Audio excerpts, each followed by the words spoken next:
Picture this, a narrow alleyway in an ancient Chinese town, the cobblestones slick with rain. A girl no older than 13 is pulled by the wrist, her bare feet stumbling against the uneven ground. She doesn't cry out, her eyes are wide, too shocked, too numb to resist. Ahead, a gate opens into a household she has never seen, where her life as a free person ends forever. She has no name here. Only chains, invisible, but unbreakable. This is how countless stories began in ancient China. Stories we rarely hear, buried beneath the golden glow of dynasties and emperors. We celebrate the Great Wall, the Silk Trade, the philosophies of Confucius. But what about the women who built none of it, yet bore its heaviest weight? Their lives were stripped of choice, their bodies bought, sold, and discarded like possessions. They are the forgotten chains of history. And yet these women were everywhere, in grand palaces, tending to emperors and their courts, in wealthy households, raising children that were not their own, in fields and workshops, their sweat fueling the empire's prosperity. But their stories were not carved in stone or recorded in scrolls. Instead, they were silenced by fear, by shame, and by a society that considered them less than human. Why does this matter today? Because history isn't just about kings and conquests, it's about people, ordinary people, trapped in extraordinary cruelty. And when we look closely, we discover that ancient China's prosperity had a hidden cost, one paid largely by women who had no say in their fate. Slavery in China stretched across centuries, changing in form but rarely in cruelty. During the Han Dynasty, for instance, households openly recorded the number of female servants they owned, as casually as they did livestock. Some were captured in wars, others were born into slavery, inheriting chains from mothers who had never known freedom. Many were sold by desperate families who exchanged their daughters for a few coins of survival. Imagine being seen not as a child, but as a transaction. Your value measured in silver, your body reduced to a bargaining chip. For the girl dragged into that alleyway, there was no escape. The legal codes reinforced her bondage. The social order justified it. Confucian teachings, which stressed obedience and hierarchy, provided the moral cloak. A woman was already expected to serve men, but a female slave had no rights at all. She was not a daughter, not a wife, not even a subject of the empire. She was property. And yet these women carried worlds on their shoulders. They raised the children of the elite, teaching them to walk, feeding them, soothing them through the night, while their own children, if they had any, were often taken away. They cooked the meals, wove the silk, and cared for the elderly. They endured blows, humiliation, and exploitation because resistance was met with punishments too harsh to imagine. Their labor was silent, their suffering invisible, but without them, the grandeur of dynasties would have cracked and crumbled. Let's pause here. Have you ever wondered why these stories rarely make it into history books? The answer is simple. History is written by those in power. The emperors, scholars, and officials recorded their own glories, not the struggles of women they deemed beneath notice. But absence in the record does not mean absence in reality.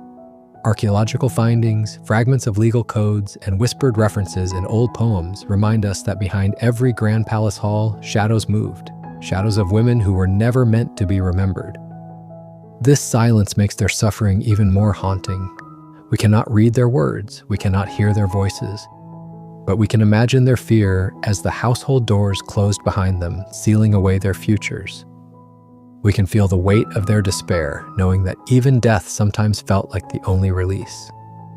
And yet, the most chilling truth is this: for society at the time, it was normal, ordinary, accepted. The chains that bound these women were not just iron or rope, but tradition, law, and culture. To break free was unthinkable because the system itself was built to keep them trapped. This is the world we are stepping into, a hidden reality behind the celebrated splendor of ancient China. A world where survival came at the cost of freedom, where women's lives were shaped not by dreams, but by ownership. But this is only the beginning, because as we move deeper, the question grows darker. If these were the forgotten chains, what punishments, what horrors, and what humiliations awaited the women once those doors closed? The girl dragged through the alleyway was not unique. She was part of a system, a marketplace of human lives that stretched across ancient China. To understand her fate, we must step into those markets, those households, and those hidden transactions where women were reduced to nothing more than property. In bustling city centers, slave markets were as common as grain stalls. Buyers examined women like livestock, checking teeth, hair, even their hands to see if they were fit for labor. Young girls fetched higher prices, not because of their skills, but because of their long years of service ahead. And because youth was prized for reasons far darker than work. With each exchange of coins, a life was stripped of freedom. Contracts were written, seals stamped, and the transaction was complete. A woman became an object, but not all slavery began in the marketplace. Some chains were forged in the home itself. Families crushed by poverty sometimes sold their daughters outright. A father might justify the decision with trembling lips, telling himself she would at least be fed. Yet beneath this excuse was desperation, and the brutal truth that hunger forced parents to trade flesh and blood for survival. Imagine being a child old enough to understand the transaction. Your father's eyes heavy with shame as he hands you to strangers, your mother silently weeping as you vanish behind the curtain of another household. Others entered bondage through debts. A husband unable to repay loans could offer his wife as collateral, her body used as repayment until the debt was cleared if it ever was. In reality, most women never left once they crossed that threshold. Debt was just another chain, one that grew heavier with time until escape was impossible. War, too, filled the slave markets. Armies swept across rival territories, and with each conquest, women were captured as spoils. Some were paraded back to the capital, gifted to generals, or sold to wealthy families. They were reminders of victory, human trophies that symbolized power. For these women, the chains carried not only personal loss, but the destruction of entire communities. They had watched their homes burn, their families scattered, and now their bodies served as daily proof of defeat. Even marriage, which we often imagine as sacred, was not immune. Dowries and bride prices blurred into transactions, and for many poor families, the line between daughter-in-law and purchased servant was thin. A young woman entering her husband's household might find that her role was less wife and more laborer. Her status precarious, her obedience demanded not just by her husband, but by every elder in the family hierarchy. What made all this possible? Law and culture. Imperial codes often listed women alongside cattle, tools, and land in property records. In some dynasties, female slaves could even be branded burn marks pressed into their skin to mark ownership, much like livestock. Others were forced to wear distinguishing clothing so their status was clear. The law not only allowed it, but codified it, reinforcing that these women were not people in the eyes of the state, they were assets. And society accepted it. Confucian ideals stressed hierarchy and obedience. A daughter was already taught to submit to her father, a wife to her husband, and a widow to her son. For female slaves, this hierarchy simply removed the thin veil of respect and exposed the raw reality of ownership. The culture normalized the practice so thoroughly that few questioned it. To most, it was just the way things were. But pause for a moment. What does it mean to be bought and sold like an object? It means your name is erased and replaced with a price. It means your body can be passed from hand to hand, traded not for who you are, but for what you can provide.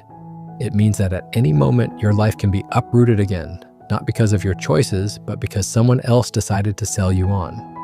Some women were exchanged as gifts between officials, tokens of loyalty or gratitude.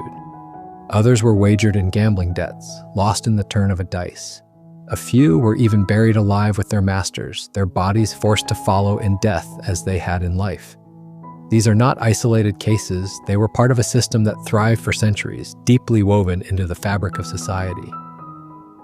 And yet the cruelty was masked by formality. Ledgers were carefully kept, prices noted, contracts sealed. Every detail made the inhumane look orderly, legal, and civilized. But behind the ink on those scrolls lay real women, breathing, bleeding, enduring. The normalization of this practice is perhaps the most chilling detail. For the wealthy elite, buying a woman was as natural as hiring a cook or purchasing a horse. For the poor, selling a daughter was framed as survival. For soldiers, capturing women was celebrated as victory. Each group told themselves a story that justified the chains, but none of those stories belonged to the women themselves. And so, generation after generation, the system endured, the empire flourished, the Silk Roads expanded, dynasties rose and fell. But through it all, women were bought and sold, traded and discarded, their suffering hidden beneath the grandeur of history. Yet this was only one layer of their reality, because once these women were purchased, their ordeal did not end. In many ways, it was only beginning. Ownership meant not just labor, but punishment, humiliation, and the stripping away of every shred of dignity. Once a woman was purchased, her fate depended on where she was sent. For some, it meant endless toil in the fields or drudgery in crowded workshops. But for others, it meant being carried through towering gates, past guarded courtyards, into the glittering heart of power itself. The imperial palace. To the outside world, the palace was a symbol of majesty. Golden roofs gleaming in the sun, courtyards filled with scholars and officials, vast halls where emperors decided the fate of millions. But behind those walls, another world existed. A world sealed off, tightly controlled, and populated by women whose lives were anything but their own. These women were the female slaves of the palace, drawn from across the empire. Some were taken as war captives, brought in as spoils. Others were purchased from markets and gifted to nobles as displays of loyalty. And many were simply daughters of slaves, born into the system, inheriting chains they never chose. Their daily lives were dictated by hierarchy so strict that even the smallest misstep could mean punishment. At the bottom were attendants, women who cleaned floors, prepared food, and performed endless tasks for their mistresses. Above them were entertainers, forced to sing, dance, or play instruments for the amusement of officials and royals. And at the very top were the concubines, women chosen sometimes at random, sometimes for beauty, sometimes for politics, to serve the emperor himself. To outsiders, concubines might appear privileged, draped in silk, living in decorated chambers. But privilege came with a price. The imperial harem was not a world of romance. It was a cage gilded with fear. Women were constantly watched, their movements recorded, their words measured. A single wrong look, a single careless remark, could bring a punishment so severe it ended not only their own life, but sometimes their entire family's standing. And punishment was never far. Whippings, confinement, starvation, or being cast out into disgrace were everyday threats. The palace was a place where a woman could rise in favor one night and be destroyed the next morning. Survival meant silence. It meant obedience. It meant living in constant fear of both rivals and masters. For many, their roles blurred between servant and possession. Women were called upon at all hours, some to fan an emperor as he slept, others to carry trays of food to banquets, still others to perform for hours without rest. They existed not as individuals, but as functions, each one replaceable, each one interchangeable. The harem itself was perhaps the most controlled environment of all. At its height, an emperor might keep hundreds, even thousands of women within palace walls. Only a handful would ever see him. Fewer still would earn his favor. But all of them lived under the same suffocating rules. Guards controlled every entrance. Eunuchs patrolled the grounds, ensuring no outside contact. The women could not leave, could not send messages freely, could not make choices about their own bodies or futures. And yet, in this suffocating world, power games thrived. Some concubines learned to manipulate the system, winning influence not through freedom, but through proximity. A favored concubine might whisper in the emperor's ear and shape decisions that affected the entire empire. A mother who bore a son could secure her place, at least for a time.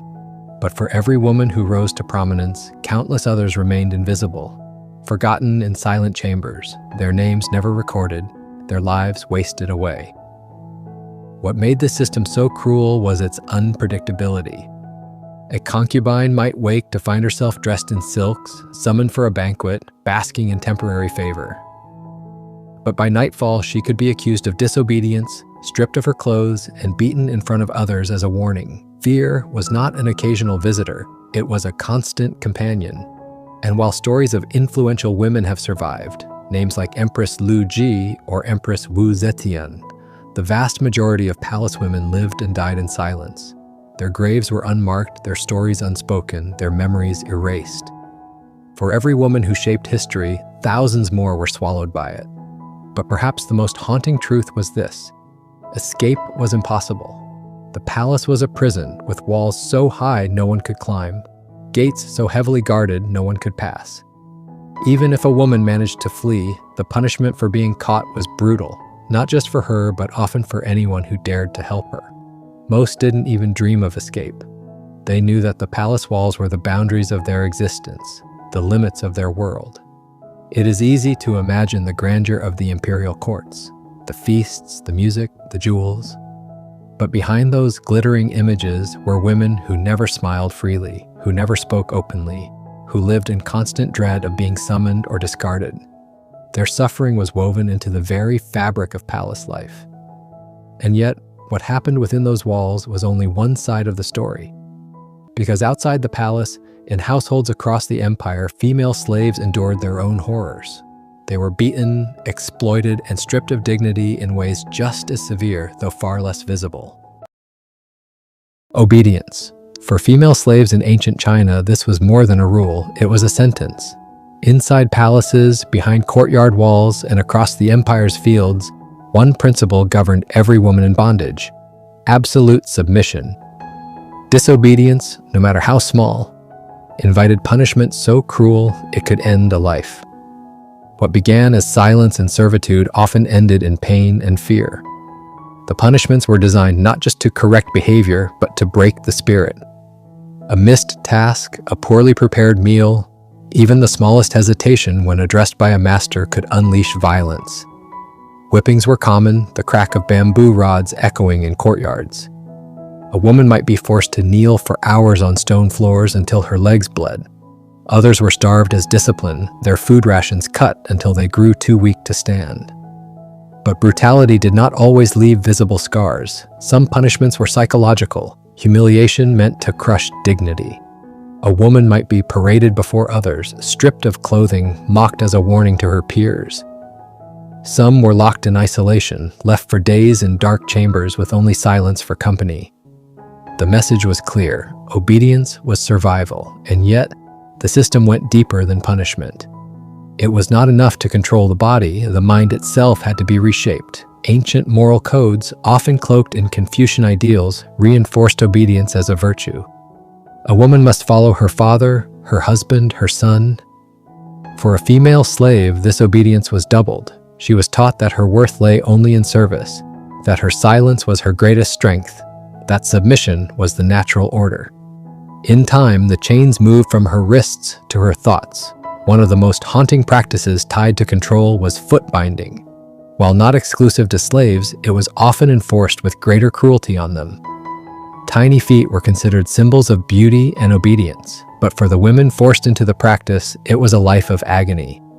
Bones were broken, reshaped, and bound until walking itself became a painful act. For female slaves, foot binding was not just about beauty, it was about control. Smaller feet meant slower steps. Slower steps meant fewer chances to flee. It was obedience carved into flesh. Even outside the elite households, ordinary brutality was so normalized that no one questioned it. Records mention female servants beaten to death for perceived laziness, yet these deaths rarely brought consequence to the master. The law treated such women as property. If they were destroyed, it was no different than breaking a tool. A woman's life carried no legal weight beyond her master's ownership, and so obedience became survival. Imagine living in a world where every word you spoke could be used against you, where even your expression was watched for signs of insolence. To laugh too freely, to look directly at a master, to hesitate when given an order, each carried risks. Many women trained themselves to become shadows, silent, expressionless, invisible. Better to erase the self than risk being punished for its existence. Yet no amount of obedience could guarantee safety. A master's mood, the jealousy of a mistress, or the whim of a household elder could unleash cruelty without warning. A woman might spend years in silence and submission, only to be accused falsely and punished as though she had rebelled. In such a system, guilt and innocence blurred. What mattered was power, and women without it always lost. But perhaps the most chilling truth was how ordinary all this seemed to those around them. Neighbors did not intervene, officials did not protect. Even families who sold their daughters into servitude often accepted their fate as natural. This normalization is what made the system so enduring. It was not seen as cruelty, it was seen as order. For the women themselves, hope became dangerous. To hope for freedom was to risk despair. Instead, many learned to endure, to survive one day at a time. They lived with the constant knowledge that they were always one mistake, one breath, one glance away from pain. The weight of obedience was not only physical, it was psychological, emotional, generational. A slave mother might whisper lessons of silence into her daughter's ear, knowing she too would inherit the same chains. In this way, obedience outlived the whip. It passed from mother to child, binding generations of women in submission. And this raises the haunting question: if obedience was survival, what happened to those who broke the rules? To the women who resisted, who fought, who refused to bow?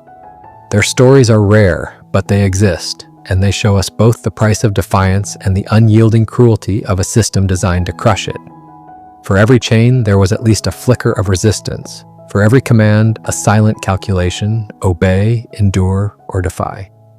Female slaves in ancient China lived under crushing weight, yet even within the walls of servitude, some dared to push back.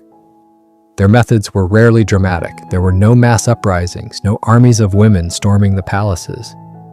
Resistance instead took quieter, more desperate forms: attempts at escape, small acts of defiance, subtle maneuvers of survival.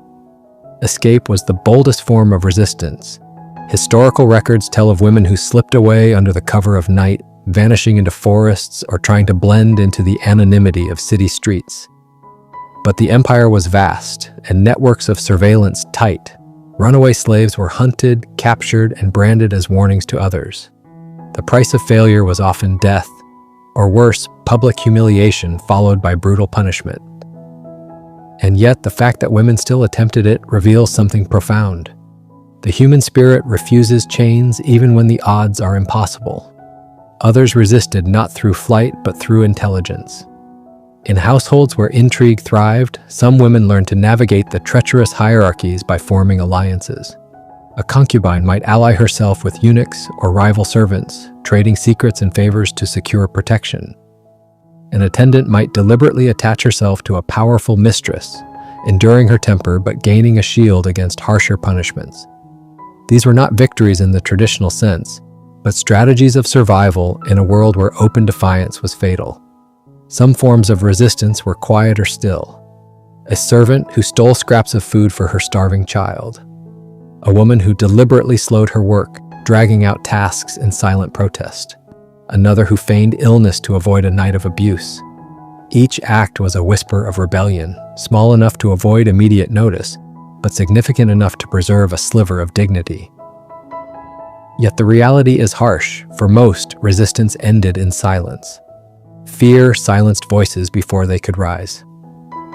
Generations of women accepted submission not because they lacked courage, but because they knew the system crushed rebellion before it could bloom. Their silence was not consent, it was survival.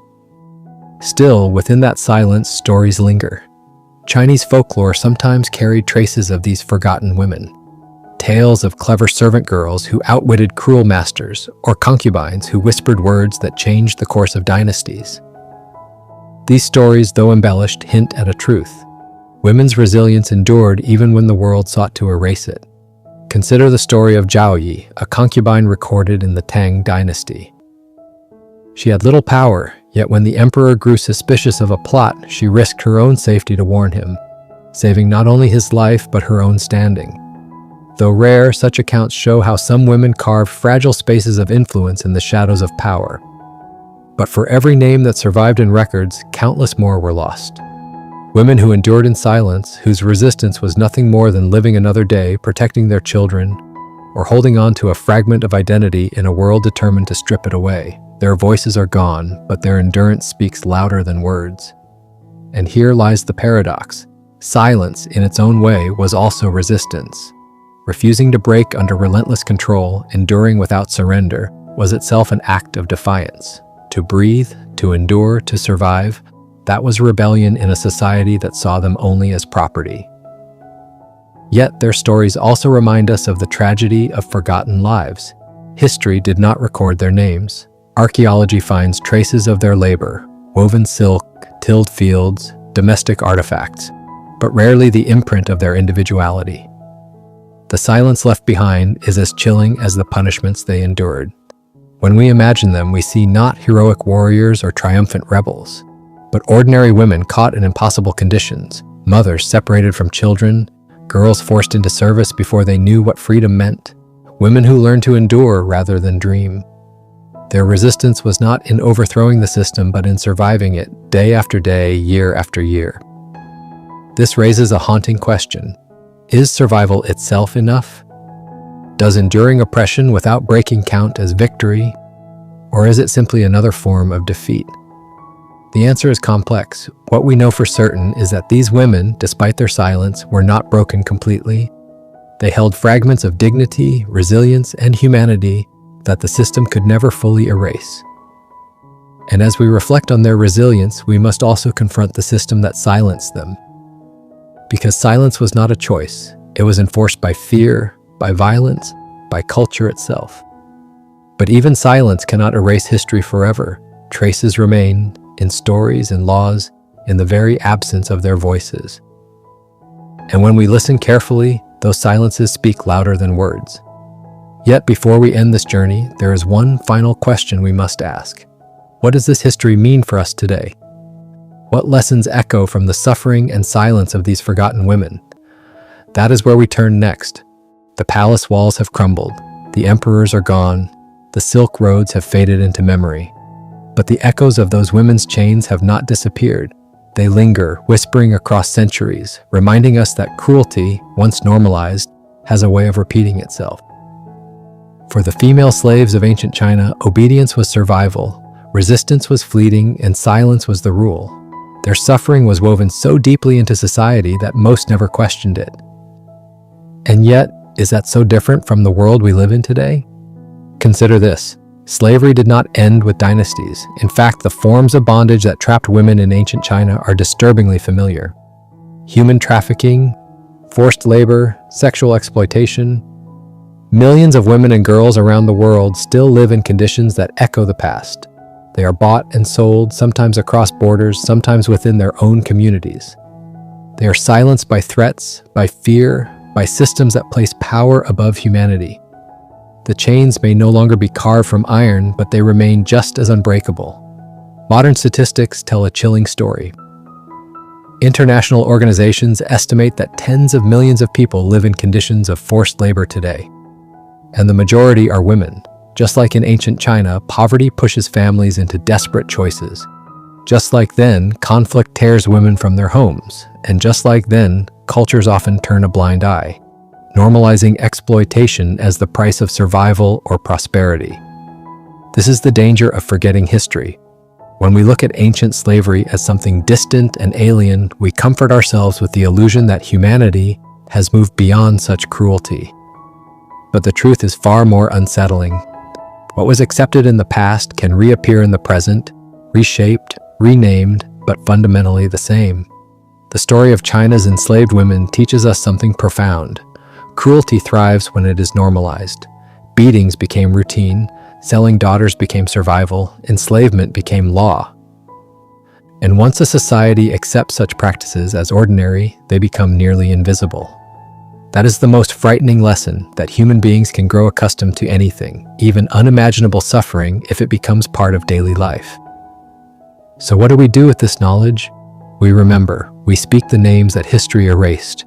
We give voice to the silenced, not just as a tribute to the past, but as a warning to the present. By remembering the women whose lives were stolen, we remind ourselves that no civilization, no matter how grand, is free from shadows. Think of the girl from the opening scene, dragged barefoot through the rain into a household she had never seen. She was not a legend, not an exception. She was one among thousands, perhaps millions. Her story may never have been written, but her suffering was real. If we allow ourselves to forget her, to look only at emperors and monuments, then we risk repeating the same blindness that allowed her world to exist. And yet, there is a final note of resilience. Even in silence, those women endured. They held on to fragments of dignity, of humanity, in a system designed to erase them. That endurance itself is a legacy, one that challenges us to recognize the strength hidden within even the most oppressed. Their lives may have been stolen, but their endurance speaks across time. So when we ask what their story means today, the answer is clear. It means vigilance. It means refusing to accept cruelty as normal. It means questioning systems that exploit the vulnerable, no matter how ordinary they may appear. Because if history shows us anything, it is that cruelty thrives not in darkness alone, but in plain sight, when everyone sees and no one questions.